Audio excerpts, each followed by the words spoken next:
Felt like that was planned. Good morning. Welcome back to the pod. Matt, Kim, and Drew Brucker here. Welcome back. Thanks, man. It's great to be here. So, full disclosure. Drew was here, I'm going to say a month ago, and we recorded an episode, and I fat-fingered it somehow. I don't know what happened, and the episode is gone.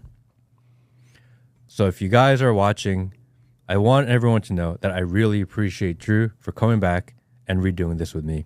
And I don't think we're going to do the same exact thing we did because I already kind of heard it, but it also gives us an opportunity to go deeper. Yeah. And now that I have a little base context, we can figure this out.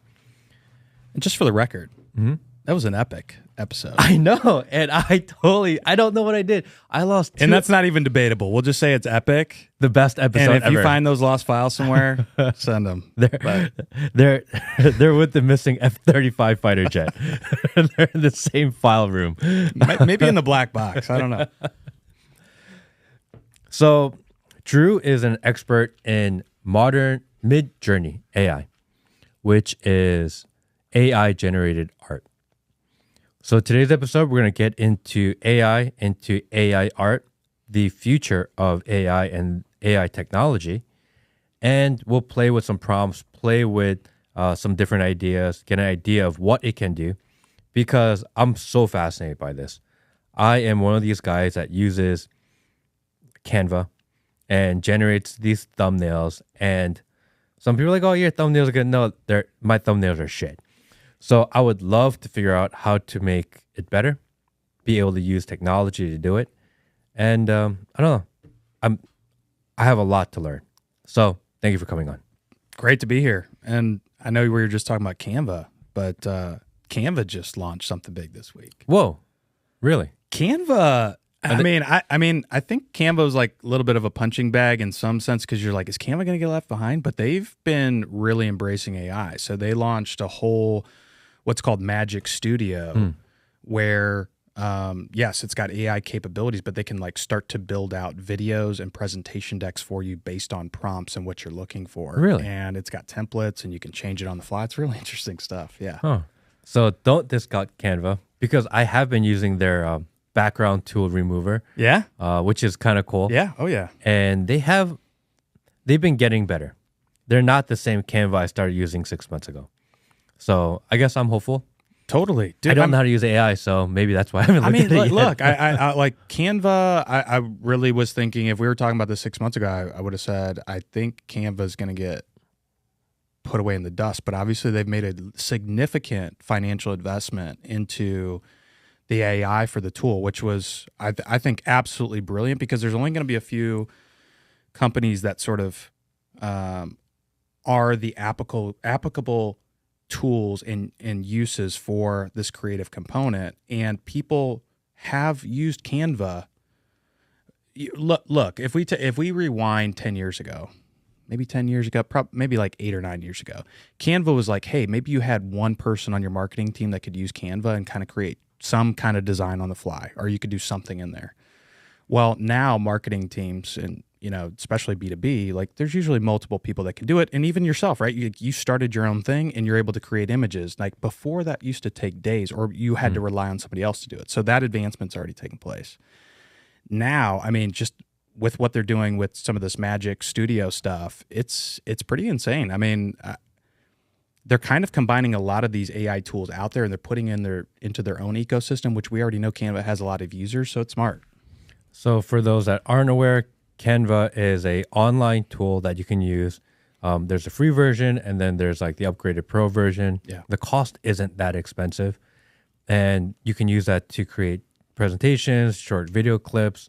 There's a video editor, photo editor. It's what I use to create the thumbnails for the podcast and for the YouTube videos. And basically, they make it pretty easy to do. They got good templates. The templates aren't shit. You know what I mean? Like there's stuff in there that looks good that you can use already that you don't have to think about. And part of the creative process is like, oh, what is this going to look like? Do I have to be a designer to make it look good? Well, when you have templates that are that good, you don't have to think about it. And definitely not sponsored by Canva, but if you're listening, you can call me. Call us. Yeah. Adobe has been getting into AI also. Yep. I've seen Photoshop get into it. Yep. Photoshop has always been weird for me because Photoshop is a huge learning curve. It's not, I like Lightroom better, but I also like photography better. Photoshop requires a huge amount of learning and understanding on how to use it properly. I mean, you could go to school for an entire year and still be average at Photoshop. They've also added an AI component to it, and we tried playing with it a little bit. It's not there yet. No, it's not there yet. That bad? And Midjourney's got a similar thing that they launched since the last time we talked, which is called it's called Vary Region. So basically, you can do the same thing that you do in Photoshop by selecting a lasso tool, and you can either leave that space blank and just kind of leave it up to the algorithm to decide, hey, should there be something here? And if so, what is it? Or you can type in something specifically. But same with Photoshop. It doesn't do a great job in terms of consistency, and a lot of the images look out of place. Like they don't have the same pixelated colors, and it just doesn't feel cohesive. So, people listening, I'm going to assume people are split on how they view AI. There is the segment of society that's like, AI is going to come to save us, and there are so many use cases, and it's going to make our lives better, make our lives more efficient, and it's something that we have to learn to incorporate into our lives. There's the other side that's like, AI are going to become our evil overlords, and it's going to lead us into a dystopian future like in the sci-fi movies, and we should avoid it at all costs. There's not many people in the middle of this argument. What do you think? Yeah, it's funny because I just made a post about this yesterday on LinkedIn, and I said there are basically three camps, two of which I think are healthy. There's the camp that you're embracing this fully, you're diving in, you're grasping it fully, you're playing around with all the tools, you're thinking of use cases, but you're also putting those use cases into practice. There's also the camp where it's like, hey, maybe you haven't fully dove in, right? But you at least understand how this could potentially affect your job or your company, and you're positioned more to pivot versus plummet if and when that does happen, right? Because I think also the thing with AI was the first thought was this isn't going to affect creative right away because creative seems like such a human thing, right? I mean, it's such a unique, intangible thing. But as we've seen, and we're going to talk about Midjourney and all the image creation, I mean, creative was one of the first things that AI sort of integrated with, which was a little bit of a surprise at first. Anyway, back to this third camp, right? Then it's like, this is to me not the healthy path, because it's like history doesn't stop for the naysayers, right? So you could be clenching your fists and upset and just really turned off by it. But is that helpful? You know what I mean? Like, so I think there are certain components that, should we question the ethical nature of it? Absolutely. It's going to make it better for us to understand that fully and to ask those productive questions. But to say, hey, look, like, I'm not going to touch this, I'm not going to use it, I think this is bad, right? Like, and you really haven't even experienced that firsthand, I think that's not helpful at all.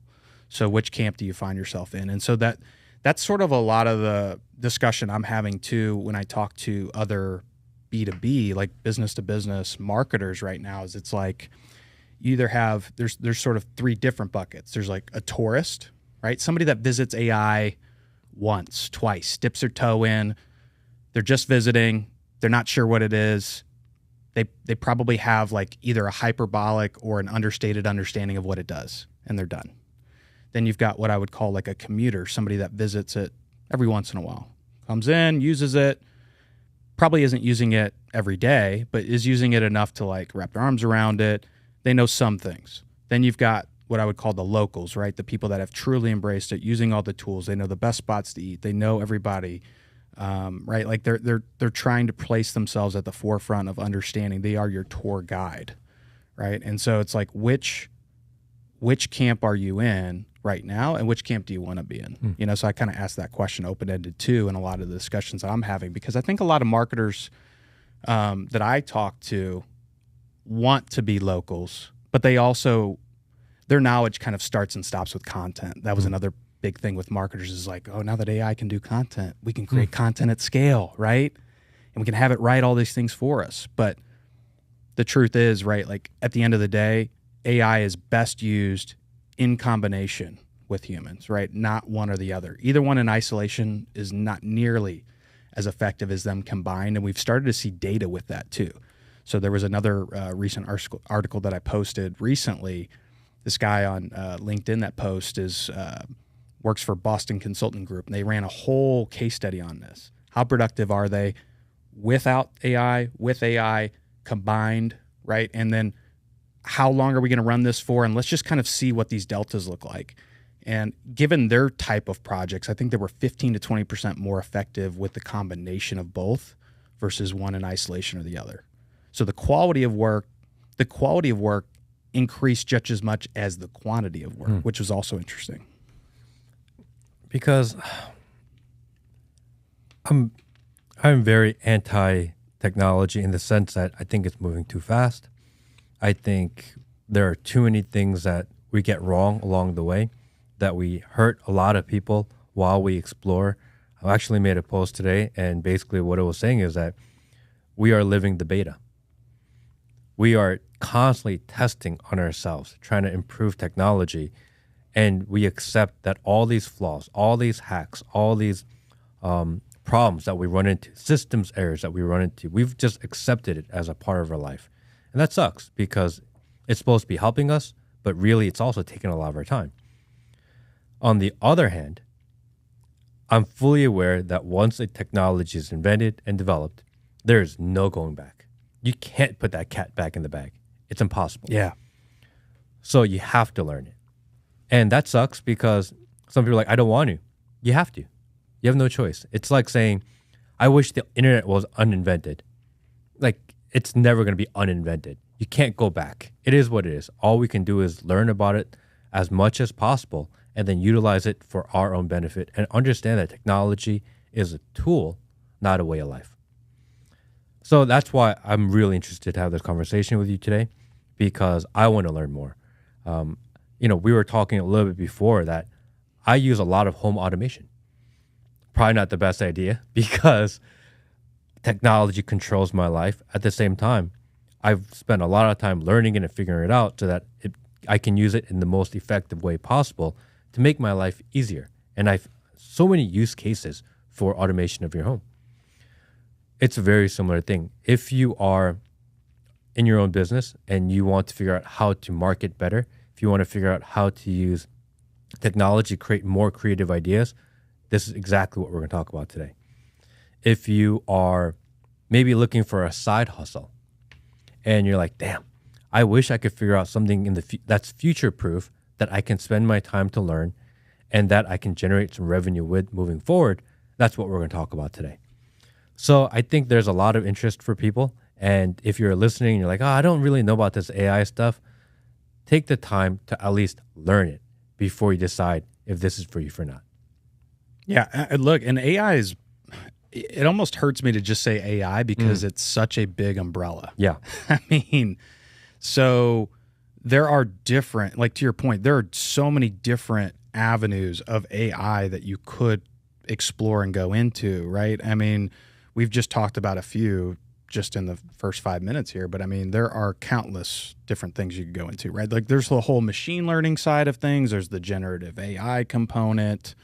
I mean, so I think the best idea would be, if nothing else, right? Like take into account where you get your content currently and start to follow some accounts in the places that you consume content and start to build that immersion around you. And that's the best way to learn and compound the learning. And that, at least for me. So if I listen to podcasts, I read newsletters, articles, I'm on LinkedIn, then those are the things that I'm going to attach to find AI content. So who what kind of people are on podcasts are doing AI podcasts? Let me dig into that. Let me at least listen to that whenever I listen to it. Same with the newsletters. There are lots of daily AI newsletters out there, or even people just posting, hey, here's what's happening in AI today. even if you get that surface level understanding, you're going to start to be able to recognize patterns in the way that the water's moving ahead. So, I mean, I think that's better than nothing. And you do offer a Midjourney training program. I just want to put it out there first, that you help and teach people to use this new technology. So you do have a platform for that. We'll link all that later, but we're going to start with the basics of it to get a people understanding of what to expect, what they can learn, what they should be looking out for, and how they can really utilize this in their daily life. Yep.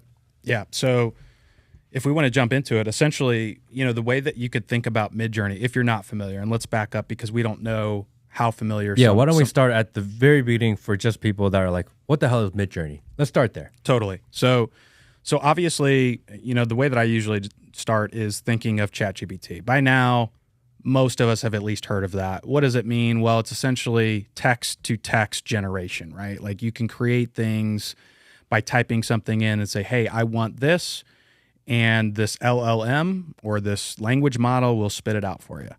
Well, this is essentially the same thing, but with images, right? So the reason that's important is because just like words, there are images everywhere, all kinds of images, right? This could be illustrations. This could be photography. This could be any oil paintings. This could be literally any kind of image that you see can now be created by AI. And not only that, where we are currently in this process of the quality, this went from, hey, this is just kind of like a fun thing to play around with, to all of a sudden, like this has utility in business, right? So you were just talking about, hey, side hustles. Like I was, leading a marketing team, a VP of marketing for a tech company, and we were running campaigns using Midjourney created images, right? So things that we were putting on our website, things we were putting in our case studies, and we were able to create specific images based on the kind of look and feel that we wanted to create for our brand. Like that's what kind of power this has, right? And so there are infinite use cases of which we'll get into it, but that's really the core understanding, is having the ability to create imagery at scale and high quality imagery at that. So I'm going to assume that there are a segment of people, maybe not everyone, but there's a segment of people that have never seen an AI generated image before, or maybe they have, they don't even know. So maybe let's just pick out a couple random, and if you're listening, maybe there's a good time to look up so that we have an idea of what was generated. And every single picture that we're going to show you today is AI generated. So none of these are real pictures. None of these are real people. These are all done via prompt, and we'll get into what that means. But this is not real. Not real. Not real. Not real. Right. And the important thing to consider too, right? Like we talked about realism. Think beyond just photorealism, right? Because you see all kinds of images in your day-to-day, online, everywhere.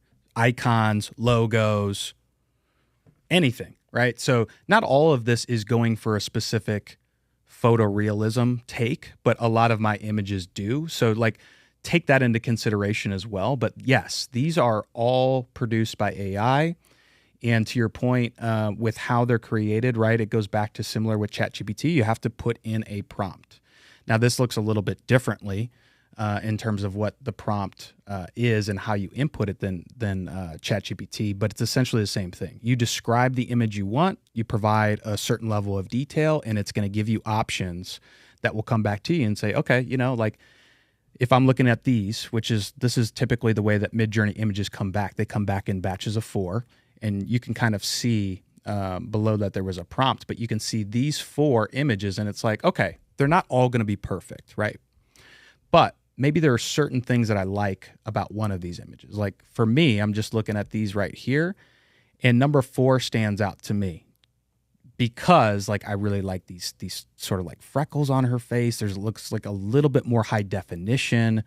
The colors speak to me a little bit better. So like I think that's something I can work off of, right? But Midjourney essentially presents you with these 4 images and you say, hey, look, like I like 1 or I like 2. I can take these images, I can tweak them, I can make variations of them, or, right, like I can just run that same prompt again and get 4 new images, right? So it sends you down this entire creative rabbit hole of what is it that I'm going for? and then let's just keep exploring until we get to something that we really, really like. Click on one of these that look, every time I see this, they look so real. And I'm sure as you tweak them, they look more real. But in order to generate this type of image prior, you had to, number one, you needed a model. You needed the perfect setting. You need a team, maybe a photographer, a lighting guy, and then you have to bring it into post, and you have to run it through Photoshop, and you have to correct maybe any imperfections, and you have to grade it, color grade it exactly right.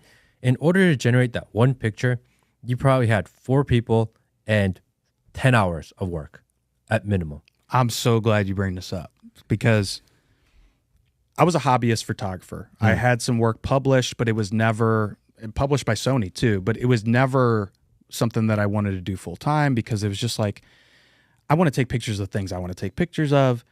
Also, I had my own limitations. To your point, I didn't have a lighting guy. Like if I had somebody with me, it was my wife, and she would just, she would maybe help me with, like, if we're shooting maybe one of her friends, here's help with the posing, or let's fix your hair. But I did a lot of photography that was natural lighting, right? Like, so I would have to, make sure it's good lighting, right time of day, have my equipment packed with me, scout a location, right? Like, so making sure this is the location I want to shoot. To your point, right? Like, take probably hundreds of pictures. There were plenty of times where I took hundreds of pictures. You got to comb through them one by one, right? Ooh, I like this one. I don't like this one. Then you got to transfer all that to your computer. And then to your point, here comes the real part, right? Is like, okay, now I'm going to choose like 3 to 5 to actually post-produce. And that takes a long time. And so like a turning point for me was I became a dad, similar to you, and I had a full-time job. And so all of a sudden I didn't have those extra 2-3 hours to meticulously comb through images anymore. And that's why this was interesting, because it's like I can create high quality images that are in my brain with capabilities I didn't have or resources I didn't have. This is really democratized, and create them on the fly. To create this picture, you'd have to go out into like Pennsylvania. That one's fire. I like this one. Right. You have to go out to like the middle of Pennsylvania, and you got to find an Amish farm, an Amish farm. Amish girl that looks like she's in a Gucci magazine. And you need to go out right at like 5:30. Yeah. Right? Yeah, I got to get golden hour. Yeah, you got to get that time right because the sun isn't harsh on here. It's a lot of work. It's a lot of work. If you are a business owner, it's very expensive to hire someone to do all that work for maybe one picture. So I see the value. I see the use case in it. So when you go into Midjourney, it is used via Discord. Yep. Is it still that way? Still that way. Probably would be that way for, we don't know a definitive timeline, but I hear that the website's getting close. Midjourney's working on an actual website that's it's gonna remove everything away from Discord, which I think will lower the barrier for people that want to use Midjourney, which is important. I like Midjourney. Now, it's important to mention, like, there are other tools out there that do the same thing that Midjourney does. I prefer Midjourney because I think, one, it creates the best quality images right now on the market, and I like the particular aesthetic and algorithmic, learning models that they have in place versus the rest of them. But yeah, like Midjourney's going to build this their own website that's going to have that probably by the next couple months here. Soon, really, really soon. Getting into Midjourney on Discord is kind of an event in itself because we have our own Discord. We have our own Discord community, and if you guys want to go check it out, definitely go check that out. But even when people get into our Discord channel, which is just chat, people are like, I'm stuck in like purgatory, right? They're stuck in the wrong channel, or they didn't click the correct verification, or they didn't fill out the questionnaire, and therefore they're just stuck and floating in Discord space. Midjourney is even more difficult. The good and the bad is that it's very difficult and the learning curve is high to figure out how to use it. The good is that once you figure it out, you feel like you're like in a video game. Yeah. Yeah. I feel really futuristic. Like, yeah. I'm kind of like in this system and, I'm prompting it and I'm getting this stuff. So there's like the good and the bad of it, but there is a steep learning curve on how to figure it out. Yeah, there is. The platform itself, which is what we're talking about, right? Is have you been in Discord before? Because if not, it's pretty confusing. Yeah. I think for me, like I got into it at first, I think when the whole NFT thing was going on, because every NFT collection had its own Discord server. And so for me, that was when I figured it out. But it was just like, what the hell is going on here? I don't even know how to use this thing, right? But I think once you get past, once you sign up for Midjourney, which I'll also say this, Midjourney is now a paid software program, so you do need to pay to use it. I think How much is it a month? I think it's like starts at $10 a month. Okay. It's not bad. But, right, like you're going to have to sign up for Discord.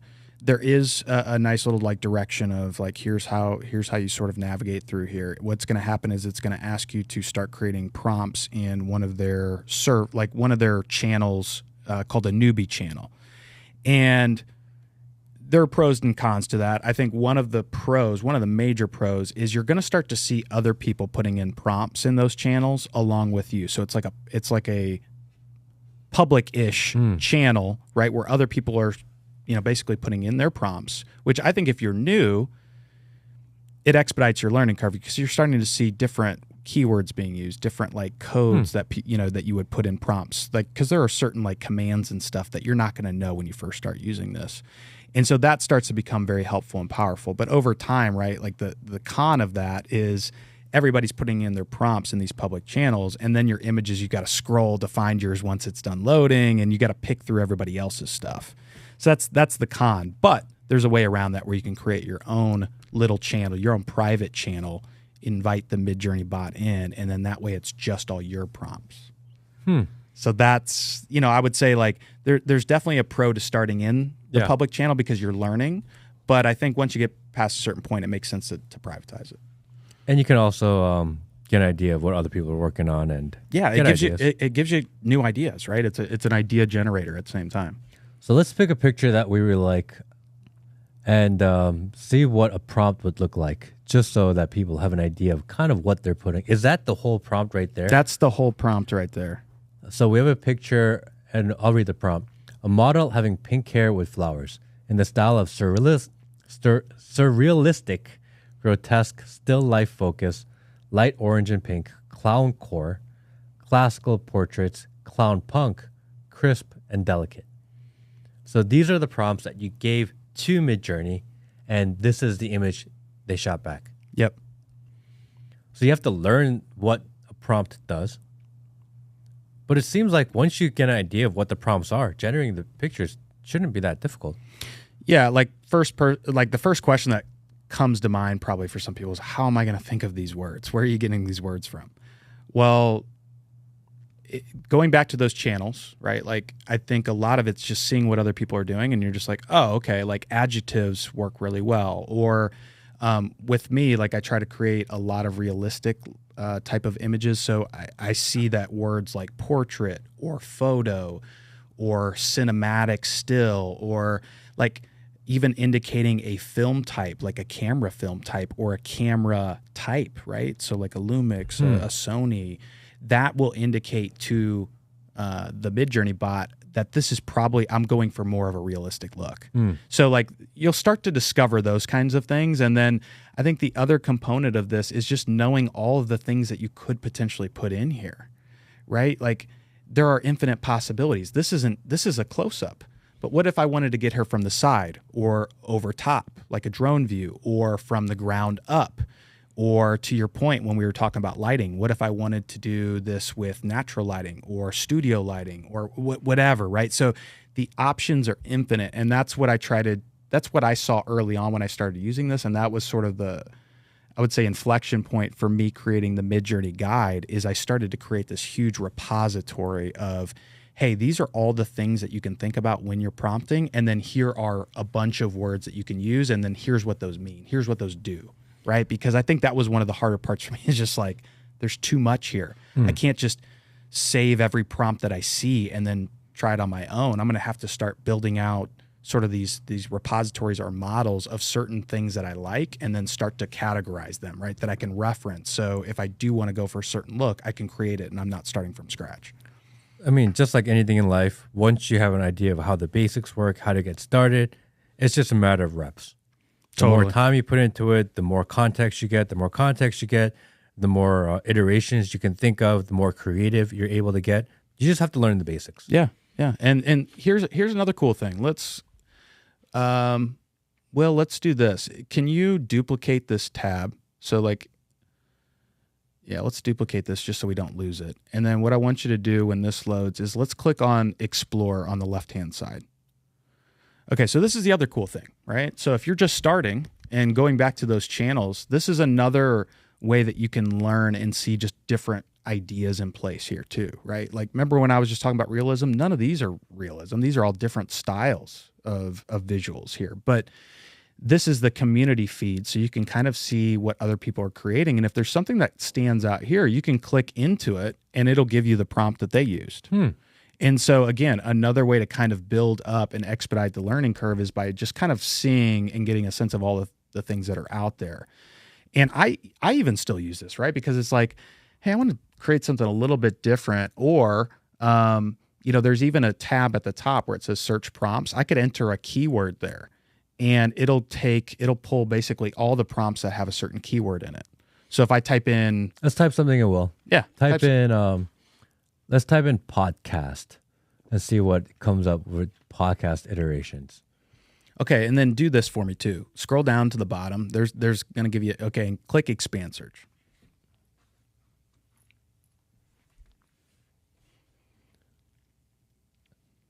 So these are like logos and generic kind of stuff that people have been working on. Maybe we need to be more specific, because you can see people use it for really basic stuff. Yeah. Oh yeah. This is a really basic prompt, and people are using it to generate really basic things. Although some of these mics are cool. Yeah, like we could type. Why don't type in Donald Trump in there? Huh.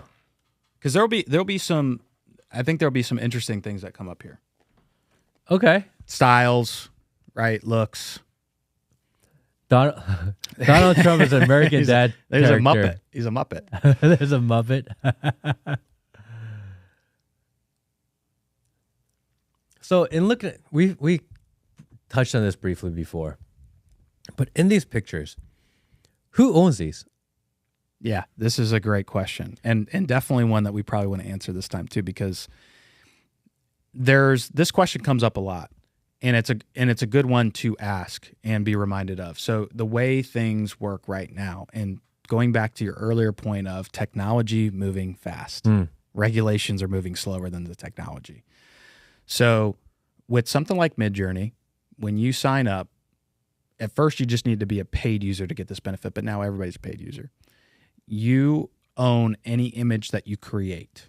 Now, having said that, right, like it's important to think about this problem very holistically, and that is, well, where does Midjourney get these images, and how, like, especially Donald Trump images, that's why I wanted to pull this up, like, they're really good at providing accurate looking Donald Trump images. Like, Yeah. so their learning model is basically scraped across the web. I mean, some of these look real, like Yeah. what a real picture would look like, but none of these are real. Right.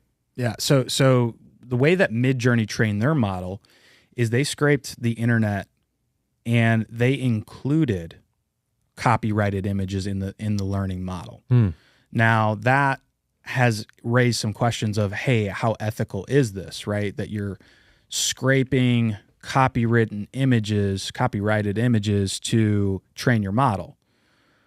Well, it's debatable, right? Depending on what side of the fence you're on. I mean, here's the reality. I can't create a copyrighted image one for one in Midjourney. Can't do it.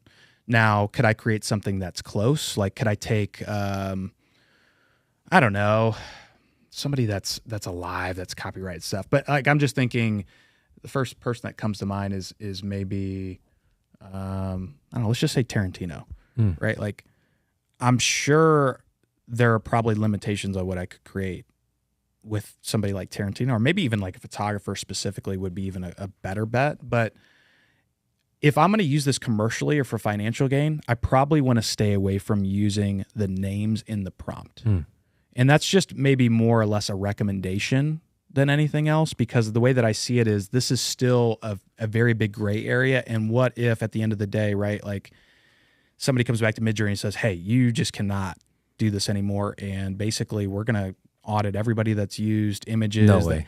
I don't think it'll happen, but like this is just sort of my safe recommendation, right? If you're going to use this commercially or for financial gain, maybe stay away from using photographer, director, anybody that could potentially have like a copywritten component in the prompt. Like I can still create Tarantino type looks without using his name is my point, right? So maybe that's a safer route to do it. But, right, the reality is there have been millions, billions probably, of images created with AI already. And it's going to be hard to go back and put that back in Pandora's box, right? So I think at the end of the day, it would be Midjourney if they get a slap on the wrist, and probably not the users. Because it's really similar to the comparison we had in the early 2000s, where they said if you download movies and you pirate movies, then they're going to come after you. The FBI is going to show up at your door. Yes. It never happened. Yes. They put these news articles out there saying that, oh yeah, look at this college kid that got in trouble. No one got in trouble for that. No one ever came. My dad used to scare the shit out of me with that, because the news said that would happen. Yeah, but they don't have the resources to go after all the kids that downloaded Dumb and Dumber and shared it with themselves and Napster or whatever it was at the time, and it took like 15 hours to download one movie. Like no one was coming after you then. Even the kids who used to rip them and put them on CDs and sell them, like everyone was fine. But and something like this, right? Because like if you took this picture, pick any one of these pictures, Will. Any one of these Big Joe pictures. Click one. What is he doing? Joe Biden with a key near his nose, which has white powder on it. Okay, there you go. That's a good one. You picked a good one, buddy. And here's a little thing too, right? Like if you put cocaine in that prompt, they're not gonna run that prompt. Huh. You know, so yeah, there are keywords that you can't, like you probably can't put like blood. You probably can't put like, so you would say like red paint or red liquid or so assuming this is talking about something like cocaine. So we know where the missing white powder went. Yeah. In looking at this, if I decided that I'm going to screen grab this or save it, and I was going to use it for my own commercial use, what's stopping me from doing that? That is the key question, because the way that I understand it right now is I would own this image assuming I created this. Now, I didn't create this exact one, but if I created this and then Matt decided to use it, technically he could use it. Because there's been nothing put on top from a human component to make it uniquely mine. While I own it, I can't necessarily do anything about it. Like I couldn't sue you for using it. Now that's the way that the law sits right now, because they're saying, hey, look, like, yes, technically you own the rights to this image, but it can't be copyrighted because there's no human add-on to it. Now, if I took this in Photoshop and did something to it, I think that would probably be the way to get around it. But like if I put a filter on it, like maybe, one yeah, quick like swipe right. See that You know? I don't know. Like I don't know what that barrier or threshold would be, and I don't know that anybody's really figured that out yet. It's a great question, but not one that I think luckily has come up enough yet of like people taking images and maybe using them as their own. And that's like the biggest bother to me for AI, is that there are all these questions that we don't have answers to, but yet we spend so much time and money developing it. Who's going to go back and fix the problems that we've created along the way? It's like you create a new technology, roll it out, you get everyone used to it, and then 15 years later, you're like, maybe we should have done that differently, or maybe we should have thought about the copyright issues. Yeah. No, you could have thought about copyright issues day one. Yeah. But it's going to create a huge problem later, because eventually someone's going to get really pissed off. It's going to create a big scene. And then we're like, what do we do? Because if you say, okay, one guy owns it, what do we do with all 10 billion images that were now created? And what lawyer or what judge is going to be able to scroll through a billion images to find out if it was actually true or not? I mean, there's just no way. Because it generates, I think you said there's more images generated via AI than have actually been generated in the history of the world. Yes, we talked about this last time. I think that figure had just come out when we were talking, which was there have now been more images created using AI than the last 150 years of photography. That's crazy. And this has been out 2 years. You know what I mean? Like any sort of image component. And the first while, not even very many people were using it because it was trash, right? So we did see a image you showed me. I want to see that again. You had an image in a slide where it showed I have it. Yeah. the Spider-Man comparison, the yes, models. the evolution. Yeah. Because once you see the evolution of how far we've come in the last year, you'll get an idea of how much more we can go in maybe the next 1 year, which is, it moves so fast. It's crazy. Yeah. And I'll tell you, I know a few things about what's coming too. We'll scroll to the bottom. Like it's in a different program. So I've got a Keynote open.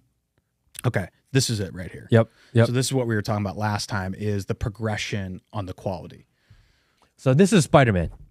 Over the course of February 2022 to June 2023, what is that? Approximately a year and a half. Yep. This is how far Midjourney AI and AI art in general has gone in a year and a half. Yeah, it's wild because you look at the first 6 months. Well, no. So you look at February to November. That's 9 months.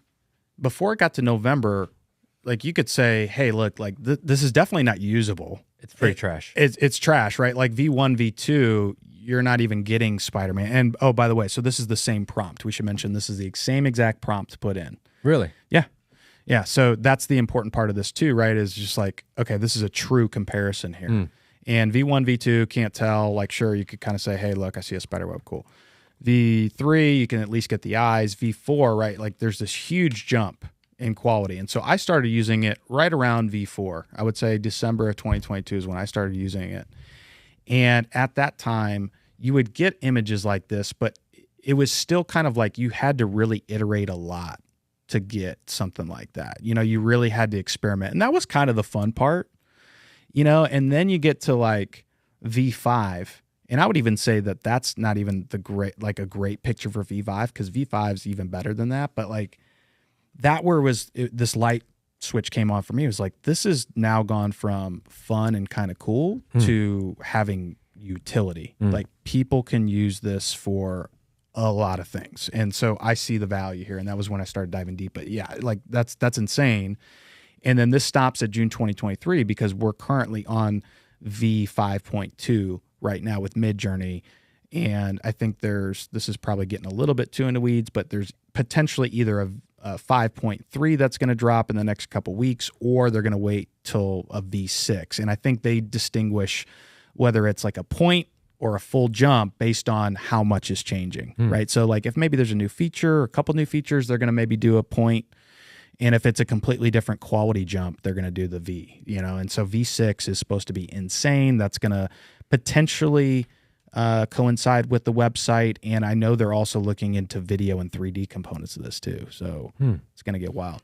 So you've been in Midjourney AI for less than a year. Yep.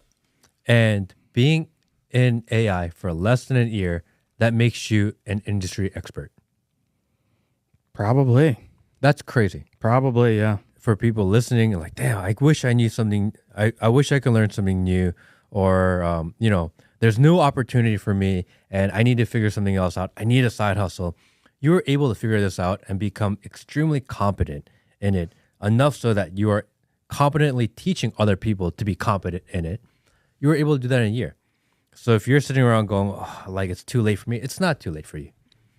Get involved now. If you want, it's still not too late. Yeah, like, if you're looking for your side hustle, this is a really good one. This is a good one. And then you look ahead to video. Like, so there's a company called Runway ML, and they're basically, people are using Midjourney images or a tool like Midjourney that's creating these AI images, and then they're plugging them into something called Runway, which basically adds a little bit of movement and video component to the images. A still image, and it's using this tool that will like basically like turn a model's head or zoom in and out, or like, and so people are creating trailers, commercials, like music videos using these things. And that's where it gets really crazy, because it's okay right now, but you just think, based on the way that this technology is jumping, 6 months from now, it's going to be completely different, you know? And so what does that do?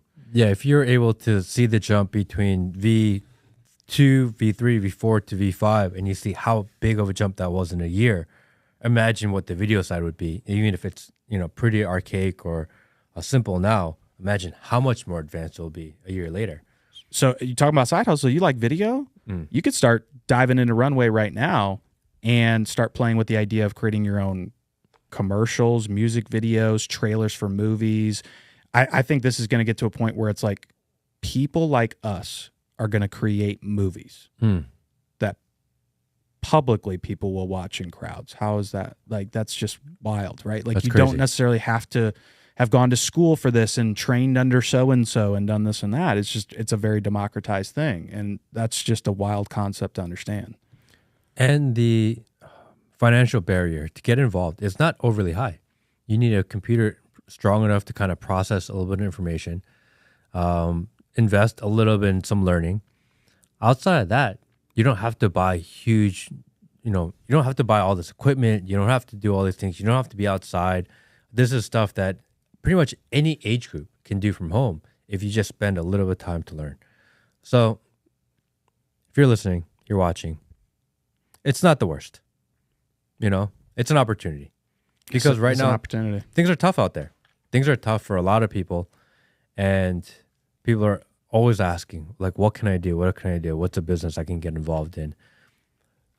Something with low overhead and a lot of future growth is the best thing to invest in right now.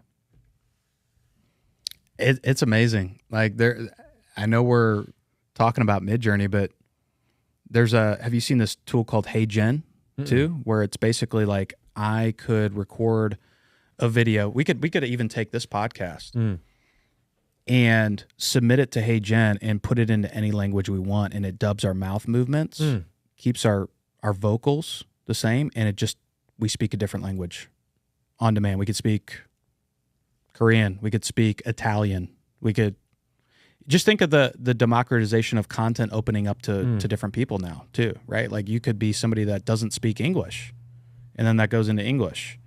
Flip side, we speak English, maybe somebody doesn't speak English somewhere else, all of a sudden that content becomes accessible too. Like, that's insane to think about, right? And same with like, from the creator side, somebody like you, right? Like, if you wanted to put your stuff in different languages and make it even more accessible, you could do that pretty much on the fly now. Like, Hey, Will, write that down. Hey, Jen, let's go check that out. We could talk about it. Yeah, after let's this talk too, about that. because that's incredible. Because that'd be crazy. What if I could put my content in like multiple languages and create different pages for different languages and put it out into the rest of the world? Cut it. Don't tell anybody else. Yeah, this. just kidding. Program sucks. Don't look at it. Steal my ideas. Just kidding. That's a fantastic way. Yeah. You know, these are cool. Yeah, and like the other thing that people will ask too is like, is this going to take jobs away from graphic designers, creative agencies? I've got friends that are in creative agencies right now, and they're like, no. This is actually allowing us to take on much more work because we're having Midjourney do something. They can concept mood boards, right? They can put together 75, 80% of the work and then go on top of it and add it. So the graphic designers are much more, I guess you could say, efficient from that standpoint in terms of the output that they're able to achieve just by embracing something like that. So again, that could be another one of those situations where you're like, are these people, like, are graphic designers getting pissed about this? The ones that I've seen are not. You know, like, I put out something on LinkedIn about I think it was a lighting guide for Midjourney, all the different ways you could think about lighting and prompting for Midjourney. I had people from Meta, TikTok, all the creative agencies, big ones, Ogilvy, Leo Burnett, creative directors, art directors, downloading this stuff. They're investing in that. They're not shying away from it. They want to understand it. They know, right? So if you want to, like, understand, like, same thing with photographers. Are photographers getting pissed about this? I don't know. I'm a photographer. I'm not a full-time photographer, but I think like, if I'm just doing photography work, I'm thinking about photography differently. I'm not necessarily thinking about it as, my job's gone. You have to just think about, how does this evolve my job versus take it away? It's just the job looks different. Same with anything. Same with sales, marketing, customer success, operations, whatever you're doing. this is going to change the way the job looks, not necessarily take your job away, right? And the people that are embracing this are going to be able to do their job much more effectively than the people that aren't embracing it. So at least learning it and understanding how it's going to affect your job and potentially evolve your job is the baseline for what I would recommend in terms of like getting your arms around what's happening here. Yeah, just take the time, just learn a little bit. If anything, this is the future evolution of your job. And if you don't understand, you may lose your job to someone that does understand. It's one of those things where you just have to stay up to date, because I think we can all agree that AI is going to be the future, whether you like it or not. How do you utilize it? How do you use it as a tool? I think that's really the goal here today, because I want to fight it. I know I'm not. I do. I'm not in a my full heart, AI advocate either. Like there are certain ethical things that I think I worry about too. Yeah, you know, it like can get really gray really fast. It can get really gray really fast. Yeah, and worrisome really fast. You know, like and invasive, and eliminate privacy. And I don't. They're just certain. You could see this being. It will be used as a weapon, right? Like this will be used as a weapon of some sort, if it's not already. I mean, they've done that with search engines, right? Google comes out and we're like, well, first we had Ask Jeeves and Yahoo and all these things, and then Google comes out. We're like, amazing. You can find whatever you want on the internet. But now when you search, what they want you to read is procured for you, so that's what you're supposed to read. Yep. And then you're like, okay, social media. I can connect with my friends on Facebook. This is amazing. And now you log in and it changes how you think and who you vote for based on what they show you and the information you get. So now we're manipulated not only by Google and the web, but also by social media. Now, okay, hey, AI, this is great. We can use it to improve our lives and make our lives efficient. All of a sudden, wait, what's going on? There's a robot that's telling me what to do. This is my life. I'm like, oh no. Like I've seen this movie before. Yeah. Oh, it doesn't end well, I mean, ever. And that's the part that hadn't even really taken shape yet, but that will come. And what does that look like? And that to me is more of the scary part. Like it's not this component. It's not the job component to me. But this is like the entry. This is the gateway drug, though. That's a good point, right? Like because you're like, oh, AI's you're making a sentiment. You're forming your sentiment based on this because this is what you know. It's nice and friendly. Yeah. Oh look, really cool pictures of I don't even know of a dog and a sheep as a person. I feel like I saw this guy in California. This is a real photo. Really? No, I'm just kidding. No. And this is that's what makes me worried, right? And as much as my heart wants to fight it, I know there's no way to stop it. And you almost have to concede defeat.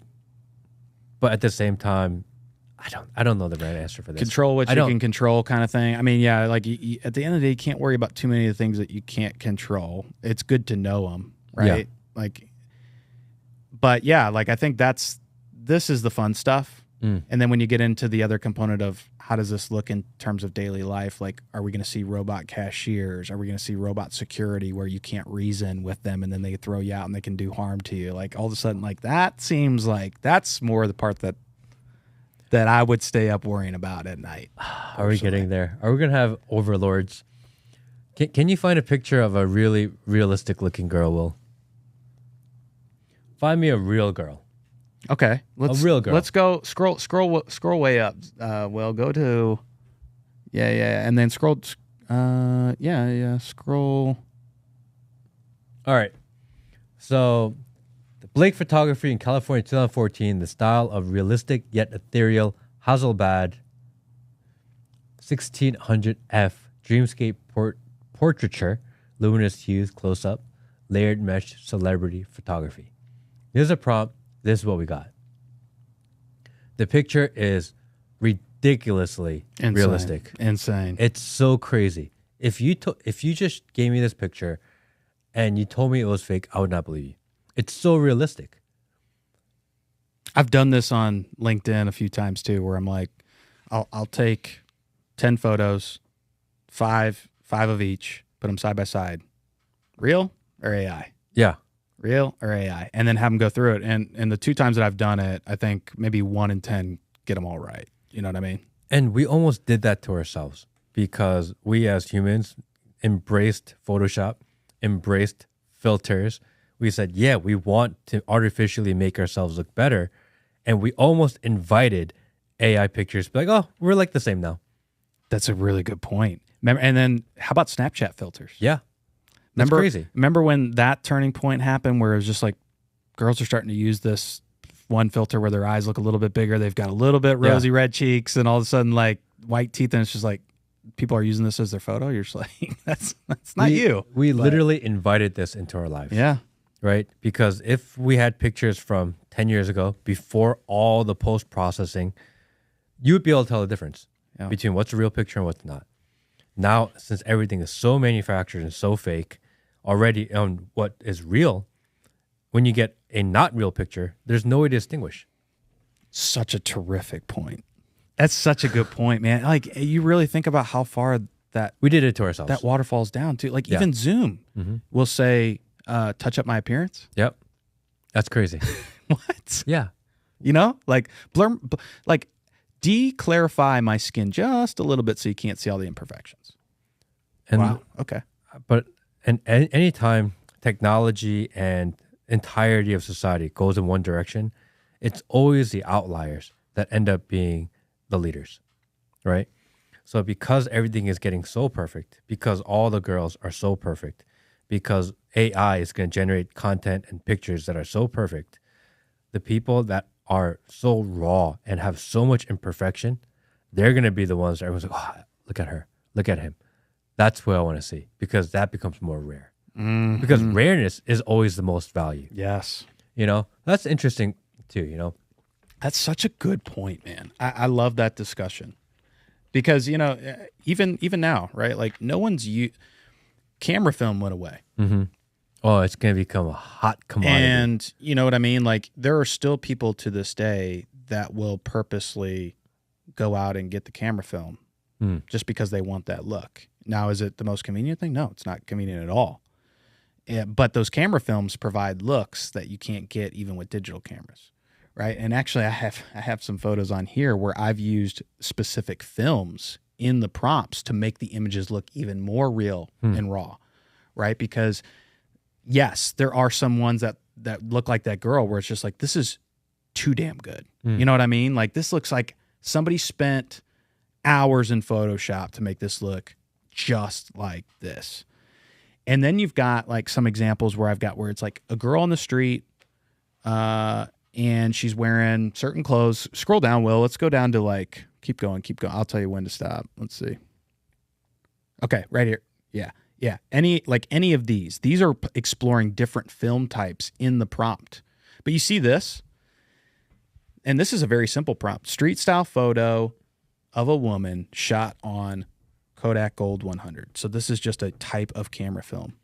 Now look at that compared to the photo. Yeah, like there are certain components of this photo that look really crisp and ideal, but this looks way more real to me than the other one. You know what I mean? Huh. Like this could easily be on a girl's Instagram. Totally. I could literally create an Instagram page of a girl and have her in every single type of thing and have a bot talk to all the boys. Like, I'm pretty sure that exists. Hey, actually, Will, let's go to that LinkedIn tab where it's... Dude, are we going to start our own webcam business? Let me show you this. But don't get in trouble because it's not real girls. Check this out. You can just exit out of those. Just click the X. All right, so watch this, right? We were talking about the generative fill thing with Photoshop. Now, if Will tabs through this is a walkthrough of the same photo, right? This was my base photo. Okay. And then I'm going to change different elements of this photo along the way. So let me just show you how you can basically create thousands or infinite images of the same person in the same shot, just wearing a bunch of different clothes in different eras. So if he goes through this, you're going to see how we're going to start to put this together. Here's sort of the instruction behind it, right? Keep going. This is the base prompt. All right, so this is the picture that we started with right here. Close-up portrait of a woman, broadening cityscapes, life in New York City, elegant, aqua vista. Yeah, it's a camera. Emotional sensitivity. Yep. Okay, so this is where we're going to start. Keep going. This is more instructional stuff, but stop when we get to these four squares here. Okay, so this is, okay, she's got a brown jacket on. Let me change the jacket. Okay, so these are 4 different types of brown jackets. Okay, cool. Let's go to the next one. So now they're very subtly different. Yeah. So now let's change like the texture: denim, fleece, leather. Boom. Right. So using that same component like Photoshop or in Midjourney, it's very region. I select that area of clothing that she's got, and I'm basically just typing fleece coat or leather coat or denim coat. Okay. So then go to the next one. So now we're sticking with brown, but let's change the type of jacket. So we've got like windbreaker, puffer jacket. I think the first one was coat. Yeah. So these are just different weighted coats now. Same scene, same background, same girl, same hairstyle, same wind in the hair. Okay. Everything is the same except the jacket is being changed. Yep. And it's not like Photoshop where you see the slight outline. Like it looks like she's wearing this jacket. Definitely. Okay. Now let's take a little bit of a different take, right? Let's change the color.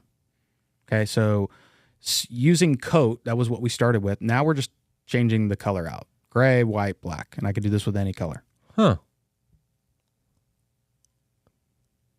Okay. Different occasions.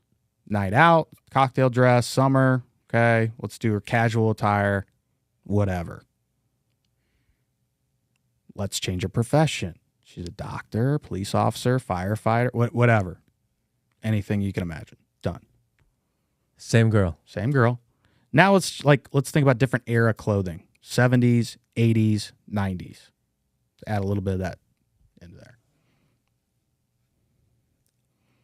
Okay, now this is where it's like, okay, so obviously you see the things with the clothes. Let's change her hair. Let's try that out. Now, we took the 80s photo and we said, okay, let's do 80s hair. Right? So you still got the same background, but now you've changed the clothes and the hair. You still got the same face, same eyes, same lips. And we have different variations of her hair. Yep. Right? And then I changed the backdrop because it's like, okay, let's change something else about it. Like, let's take her out of the street. Let's see if we can match it. Okay, we got a grocery store. We got a bus stop. We got a high school gym, whatever. So then you've got, like you just take those examples and it's just like, wow, like that's just one pose, right? So you think about how you can get all these consistent but different versions and looks of somebody, and that's what you can accomplish. One other component is sort of like character consistency that people talk a lot about too, is they want to create the same looking person from different poses. There are some current ways to do it in tools like Midjourney. But they're harder than they need to be at the moment. They're not perfect at the moment, but that will get shored up here in the next few months. So, I mean, the reality is that the less perfect it is right now, the more opportunity there is for people to get involved. If it worked too well and it was too perfect, then like everyone would be doing it. Yeah. The people who learn it now, while it needs a little bit of work, that are figuring it out as it goes along, like you're still an early adopter. You think the early adoption phase is over? I mean, how far into the cycle are we? I don't think the early adopter phase is over, because what I've seen is there have been plenty. Remember when we were talking about this local commuter or tourist commuter local idea of where people are on the spectrum? This to me is like people will go into Midjourney and they'll get frustrated right away because they may not, like, let's just say they want to create photorealism images. They don't, it can be hard. You have to put in the reps, like you said.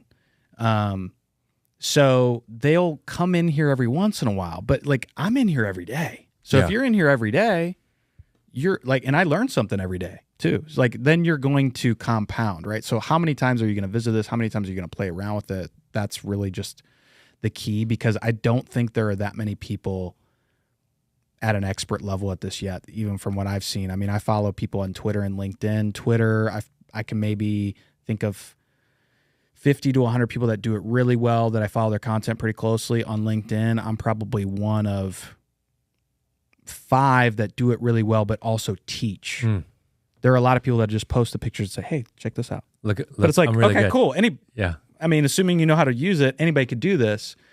But the people really gravitate toward people that can kind of like bridge this gap. And that was something I noticed, is like, I'm just going to give 95% of what I know away, because I do think this is cool, and I also want people to embrace this technology because I think it's important.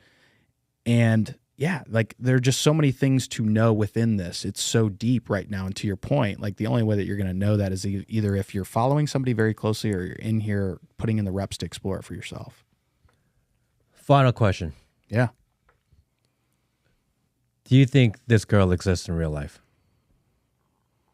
I feel like I've seen somebody that looks like that, but no, technically no, but there are billions of people in the world. Yeah. I mean, there's gotta be, right? There's gotta be somebody that looks exactly like her. Yes. Gotta be. What if it does exist and we think that they're being AI generated, but they're not? What if that reality hit one day? Like the whole thing was a scam and that, and all these images of people that we've been using that we say are AI generated actually are real people in like obscure parts of the world. And one day you're going to run into her, this lady, and you're like, oh my gosh, I know you. I think I've generated an image of you before. Yeah. Yeah. That could be a pickup line one day. I don't know. that could be. Guys, write that down. That's wild, though. Yeah, I don't know. I mean, I've definitely run into we're taking their word for it. We're taking their word for it that these are not real people. Yeah. Yeah, like the way that I think about it, and this is not right, I'm just telling you the way that I'm thinking about it, but is that this is a mashup, right, of features. It's basically like having millions of different kind of eyes, millions of different kinds of lips, noses, hair color, hair texture, right? And then just putting them together. But that might not be the way it works. I don't know. So, they don't tell us. Sometimes what I see is it's almost like playing God a little bit. It's kind of scary stuff. But I find it fascinating. I want to integrate this into our workflow, figure out how to utilize it better. And you do have a course that you have online. Can you pull that up real quick so that people watching or listening can find him if they want to know more? Yeah, so this is where I have all of my paid and free resources, mixed of both here. This is dcbruck.gumroad.com. So, I mean, if you're looking for an easy way to find us, we'll link to it. I'm also on LinkedIn. You can find me there. But this has got, I think, everything that you need. But also, I have that one at the top is a Midjourney Mastery Guide. So that was the first guide that I put out that, again, going back to getting started, how you sign into Discord, what this means. Here are all the different functionalities. Here are all the keywords you could think about. Here are all the elements you could think about to put together an image. All of those have been put into that guide. So the idea is that you could use this guide, and this is the only thing you'll ever need to use or buy. And then everything that I've built alongside this, all these other little guides, go into that mastery guide too. So you're kind of just getting everything for one in one place, and I continue to add to it. So it's kind of like a lifelong asset too. Do you do trainings? What's your kind of interactive portion like? If I was a business and I want to bring someone like you in, like, is that something you do? I'm just trying to get an idea of so where like people find value. I've also created branded libraries for companies. So they'll, like, similar to what I was telling you about what I did at my role, like I found that there's this huge gap between stock photography and professional photography. And a lot of businesses will rely on stock, and it sucks because you'll go to the same, similar sites and you'll see the same people. And it's like, okay, there's got to be a better way. With AI, you can create images of realistic looking people, right? Of whatever your target audience is, or your ICP, or your buyer. And you can describe them and create scenes that are unique to you, your brand. They can include your brand colors. You can be as specific as you want. You can get them in the location that you want. And so all of a sudden, you have something that's very custom to you. So I've done that for a few companies. I've also trained and upskilled companies with this type of creation, right? So like you could say, hey, look, I really want my team to start using AI images. I could walk you from start to finish in terms of like a course over a couple sessions to get you up to speed and using it right away. So those are some of the things that I offer. I'm thinking about doing a deeper dive cohort as well. That's going to be like a limited cap session for people that really want to do this at an expert level for realism too, because that's what I'm most passionate about creating. But yeah, there are a number of ways I can help. If any of those sound interesting, reach out to me. I'm happy to talk more about it. Can we try one thing on Midjourney? Yeah. Can we have it generate a Matt Kim podcast logo? Can we try to do that? Is that possible? Yeah, we can think about it. Let's go to Discord. All right, and let's go to the bottom. So that bottom box, we're going to type in \imagine. And this is how you set up any prompt. So hit spacebar. Okay, now we're ready. All right, so let's think about this. This is a logo. Something, because typically on the main TV screen we put the Matt Kim podcast logo. Yeah. I think I made it on Paint or Canva, or it would be cool to have something different. This may not be the final iteration, but I'm curious to see what our overlord will like me to use. Yeah. Okay, so here, like, we also need to know the limitations of Midjourney too. Midjourney is not great with text in words right now. Okay. So it'll put together like random combinations of words that make no sense. Can you tell it I want these 3 exact words? No. Like, I mean, you could do it letter by letter, and even then it's kind of wonky. So what I would do is say, what do you want in your logo without the words? And then put the logo on top. We could throw the words in. We could add those in something else. But yeah. Like, so if you want a mic in your logo, we could start there. If you want something that's something else, right? Like, so I would start with whatever your subject is. What do you want your logo to be? Well, I think because the text goes on top, I want the logo to be kind of abstract. The room in here is obviously all blacked out, so something too bright would probably not work. We do have a lot of colored LEDs all over the place that move very subtly, so having some sort of subtle color, I think, would be interesting, but not too much because it would take away from the room. Yeah. What do you think? Okay, so we have like a very kind of modern / futuristic vibe in here. Perfect. Right? So if you had a logo, so you want it to be abstract. Okay, so let's do this. Let's put, let's just start there. We'll put abstract logo. And so the other part of this too is like you'll see some of these prompts separate things by like commas. That's just sort of a good way to separate ideas. It's not an end all be all, but like it tends to help. So abstract logo, that's one sort of thought. So we'll put comma. Now let's add in some of those other adjectives that you thought of. So I like the idea, maybe you do like something like neon, futuristic, neon light. And then let's do comma. Let's put plain black background. Dark? Yeah, plain dark background. Yeah, and I like to use plain too, just so you can isolate the logo. So plain dark background, and then I think that's like we could start there. You know, like I like to start simple and then build on it if I need to. So we could then hit enter and see what it comes back with, and just kind of start there. Now there are other tricks here that we could run as well in terms of like, hey, maybe there's a lot of styling that we want in this logo, and maybe there's not. So let's see what it kind of gives us back, but we can like start to really move fast with this too once this is loading. So this is going to load all 4 boxes. And so you see how it says 31%. So if we don't like those colors, right, we could then I like the colors. Yeah, we could indicate, specific colors if we wanted specific colors. So and you can see it building over time, which is interesting. Yep. Okay, so like you can click into that box, and that'll bring them up a little bit more detail. Which one do you like, Will? If any. We don't have to like any of them either, right? I kind of like them. I like where we're starting. Yeah. Here's what we could do. Which one of these do you like the most? I like. What do you think, Will? I think I like the top right. That's my least favorite one. This is how this works. Here, let's do. Well, this is perfect example because we have 2 people in the room. We could do both, right? So click out of this. Just click to the side. Here's what we're gonna do. So click U2 first, and then click U. What was the one that you liked, Matt? U3. Okay, so if you've never been in Midjourney, these basically go left to right, left to right. So U2 and U3. So all U means is upscale. It's going to create a larger version of that file. Okay. Now let's go back up to the 4 for a second. Okay. And here's what we're going to do. So we're going to click V2 and V3. There or go down? Yeah, just do this for a second, because what this is Okay. going to do now is this is now going to create variations based on the ones that you liked as well. Just to see, hey, look, like maybe this takes what you liked and makes it even better. So this can take you down a rabbit hole of, okay, like I kind of like this variation of this variation. You know what I mean? And so this can start to like give you ideas at scale.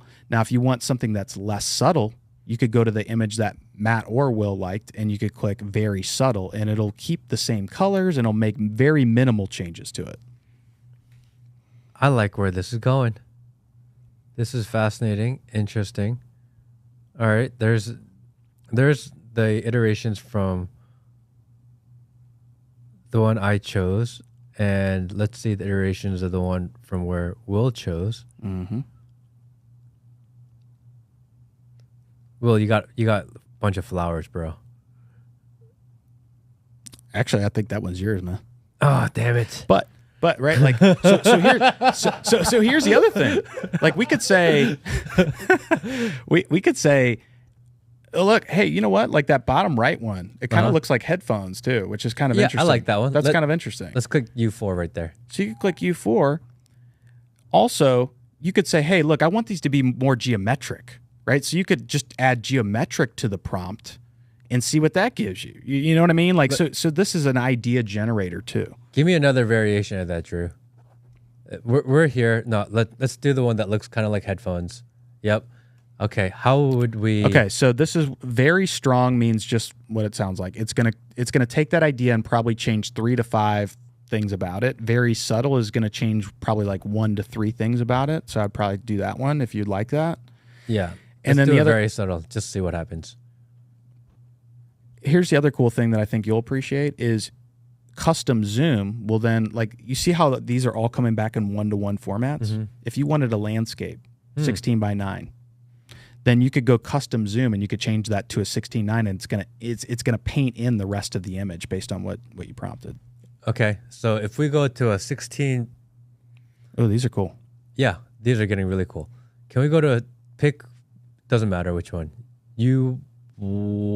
Two. You two look sick. Yeah, U2, and then let's give it a custom zoom. Yeah. Make it a 16 by 9. Okay, so click custom zoom. And then this is going to give your prompt. Now, here's what you need to change. So you see that AR. So 6 by 9. So AR just stands for, in the prompt, that stands for 1-to-1. Now we want to put in 16:9. AR stands for aspect ratio. I'm sorry. Yeah, 16:9. So you change that 16, change the 1 to a 9, and then click zoom, change that 2 to a 1. And what that is just saying is your default is a zoom level. So you don't want to zoom out. You just want to create that space to the side, right, to make it a longer image. And then final thing I want to put in is the background is complete all black, Yeah. but I want to add, I want to add a little bit of texture to Okay. it. Okay. Because if it's all black, then it just blends in and it looks like it's in the abyss. Yep. So I want to add like, Think of a cool texture. can we have it in the, I don't know, like a Tron background, a subtle Tron background. What's Tron? What? Are you talking about Tron? Tron? Yeah. Oh, okay. I thought you were talking about like, I thought you came up with like a new texture I'd never heard about, like TRAWN or something like Something gradient to add color and so it's not so flat. Or just a gradient, dark gradient background. See, Can we look at call it dark gradient? Yeah, so like I think what we would do is, like, ideally it's easier to do that ahead of time to keep the same image. But we can still do it. So I think what we would do is Plain go down dark to the, gradient background. Maybe that's what we should have put in. let's select one of these first. They all look the same because we basically just extended it 16:9. And then what we're going to do at the bottom, we'll type in /remix in there. Yep. Now what this is going to allow, like turning this on just allows us to basically adjust the prompt that we've already created. Since we've already created this image, we can change some subtle things where it'll take that into consideration. So just hit enter on that.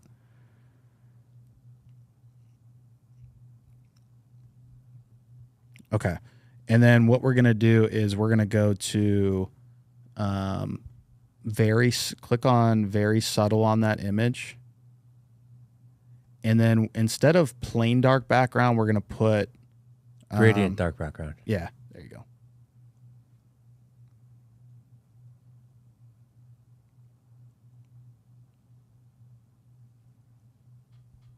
And All right, then we'll see what it comes up with. And also, you may have to what's called re-roll these a few times, right? So when it gives you the 4, if it doesn't give you what you like, run it again, because it'll give you different results too.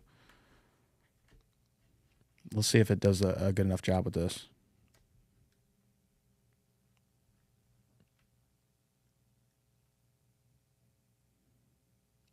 All right, just click into it, and then what I like to do too, and I don't really see too much. No, gradient. I think we went too dark. So like let's do 2 things here. Well, let's click very strong, and let's do the same thing. We're gonna trade plain out for gradient, and maybe we even take out dark. Okay. I don't know. No, let's keep the dark. See what happens. Okay. Yeah, keep the dark, and then hit submit.